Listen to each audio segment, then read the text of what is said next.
प्यारे बच्चों, आज हम बात करेंगे 6 सितंबर की। 6 सितंबर यौम दिफ़ा यानी 6 सितंबर को क्या हुआ था। 6 सितंबर का दिन, जिस दिन दुश्मन ने रात के अंधेरे में हमारे प्यारे मुल्क पाकिस्तान पर हमला किया।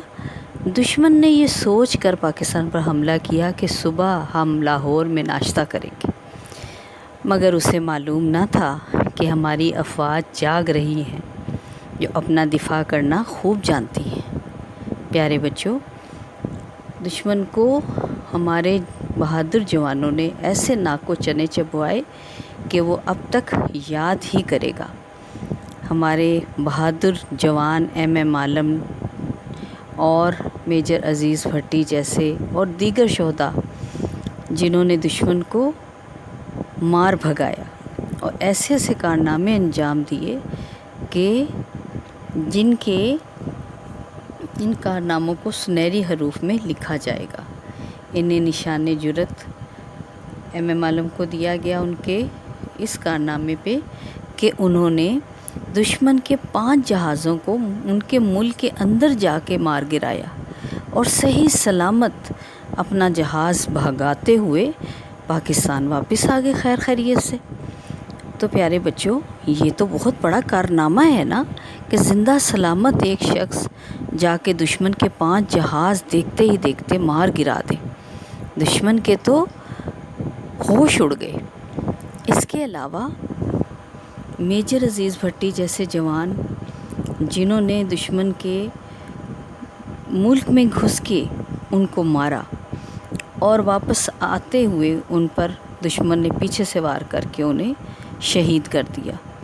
उनके इस कारनामे पे उन्हें मुल्क का सबसे बड़ा एज़ाज़ निशान हैदर दिया। इसी तरह और बहुत से शोहदा हैं जिनका मैं आगे चल के आपसे ज़िक्र करूँगी, उनकी तस्वीरें आपके साथ शेयर करूँगी और आपको एक मूवी भी दिखाऊँगी जिसमें 6 सितंबर के हवाले से आप देखेंगे कि हमारे जवानों ने किस तरह दुश्मन का मुकाबला किया।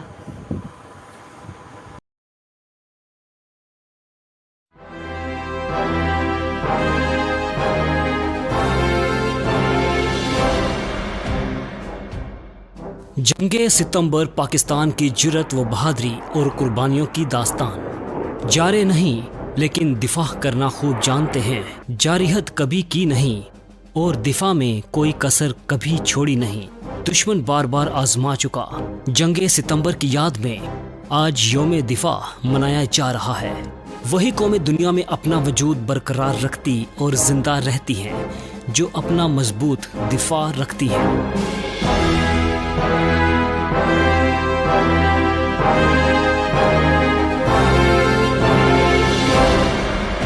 पाकिस्तानी कौम ने भी 6 सितंबर 1965 की शब गैर एलानिया जंग का मुकाबला करके साबित कर दिया कि वो किसी भी जारियत का मुंह तोड़ जवाब देने की भरपूर सलाहियत रखती है।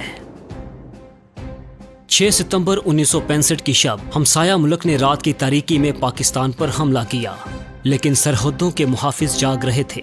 लाहौर के जिम खाना में चाय पीने के दुश्मन के ख्वाब चिकनाचूर कर दिए।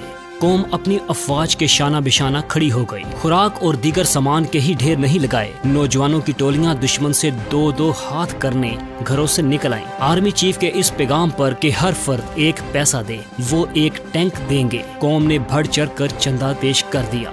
खेमकरन और चौंडा में शिकस्त के बाद दुश्मन ने सरगोदा पर फजाई हमला किया तो शाहीनों ने पलक झपकते 4 जहाज तबाह करके दुश्मन फजाइया की कमर तोड़ दी। जंगे सितंबर में BRB नहर पाकिस्तान की पहली दफाई लाइन साबित हुई। दुश्मन ने 1965 को पाकिस्तान पर शब्बे खून मारा तो इसका ख्याल था कि रातों रात पाकिस्तान के अहम इलाकों पर कब्जा कर लेंगे और नाश्ते में लाहौर के पाए खाएंगे। लेकिन उन्हें अंदाजा नहीं कि शेर सोया हुआ हो फिर भी शेर ही होता है। अफवाज पाकिस्तान और अवाम पाकिस्तान ने मिलकर दीवानावार दुश्मन का मुकाबला किया। सिरों पर कफन बांधकर दुश्मन से भड़ गए, जिस्मों से बारूद बांधकर टैंकों के आगे लेट गए। अवाम ने अपना सब कुछ दिफाए वतन के लिए कुर्बान कर दिया और दुश्मन के नापाक अज़ाइम को रिज़्क़े खाक बना दिया। जो पाकिस्तान को दुनिया के नक्शे से मिटाने के लिए आए थे, वो हमेशा के लिए नाकामी का बदनुमा दाग अपने सीने पर सजाकर वापस चले गए। वो शायद इस बात से भी वाकिफ नहीं कि जो जमीन शहदा के लहू से सैराब होती है वो बड़ी जरखेज और बड़ी शादाब होती है। इसके सपूत अपनी धरती की तरफ उठने वाली हर उंगली को तोड़ने और उसकी तरफ देखने वाली हर मैली आंख को फोड़ने की सलाहियत रखते हैं। जान वार देते हैं लेकिन वतन पर आंच नहीं आने देते। इसका बेहतरीन मुजाहिरा 6 सितंबर 1965 को किया गया। इंतहाई बेसर्द सामानी के आलम में भी जुर्रत व बहादुरी की वो दरख्शां मिसालें कायम की गईं कि तारीख में सुनहरी हरूफ से लिखी जाएंगी।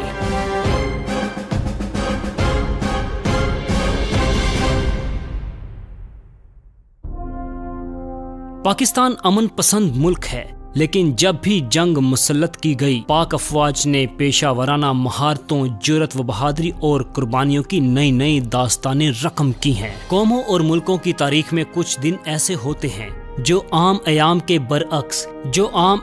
बरअक्स बड़ी कुर्बानी को मांगते हैं। ये दिन फर्जंदाने वतन से हिफाजत वतन के लिए तन मन धन की कुर्बानी का तकाजा करते हैं। माओ से इनके जिगर गोशे और बूढ़े बापों से इनकी जिंदगी का आखिरी सहारा कुर्बान करने का मुतालबा करते हैं। कुर्बानी की लाजवाल दास्तानें रकम होती हैं। सिरों पर कफन बांधकर सरफरोशाने वतन रज़्मगा हक व बातिल का रुख करते हैं। आजादी को अपनी जानो माल पर तरजीह देकर दीवाना वार लड़ते हैं। कुछ जामे शहादत नोश करके अमर हो जाते हैं और कुछ गाजी बनकर सुरखरू होते हैं। तब जाकर कहीं वतन पर अपनी आज़ादी, वकार और अलैदा तशखीस बरकरार रखने में कामयाब होते हैं। ये अयाम फैसला कुन होते हैं। अगर कुर्बानी का हक अदा ना किया जाए, जानो माल को वतन पर तरजीह ना दी जाए, माँ की ममता अपने जिगर गोशे को कुर्बान करने से गरेजा हो, बूढ़ा बाप अपने खानदान का सहारा खोने के लिए तैयार ना हो, तो फिर वतन अपना वजूद खो बैठते हैं। कौमें तारीख का हिस्सा और पारीना किस्सा बन जाती हैं और आज़ादी के बजाय गुलामी की जिंदगी कौमों का मुकद्दर बन जाती है।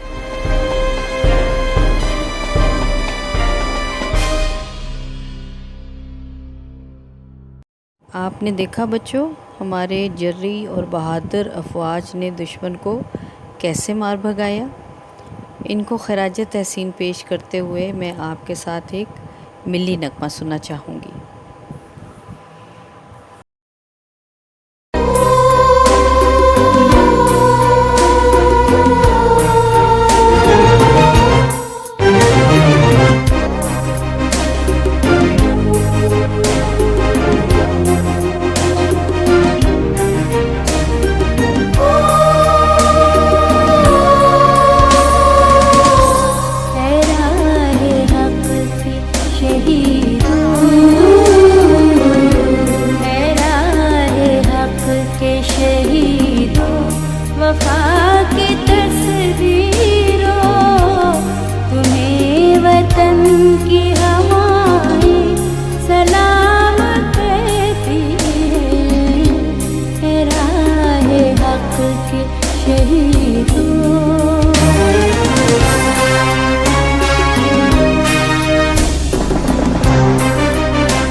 आशियाने को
जाम पी कर तुम रसूल पाक ने बाहों में ले लिया होगा।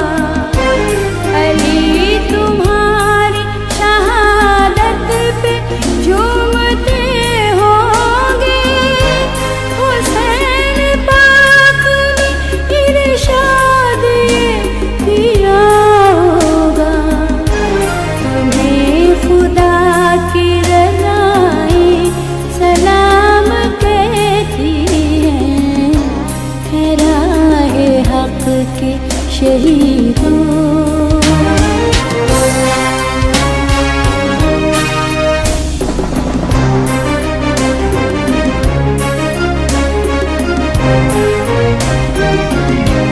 जनाबे फातिमा जिगरे रसूल के आगे शहीद होके किया माँ को सुर्ख रो तुमने।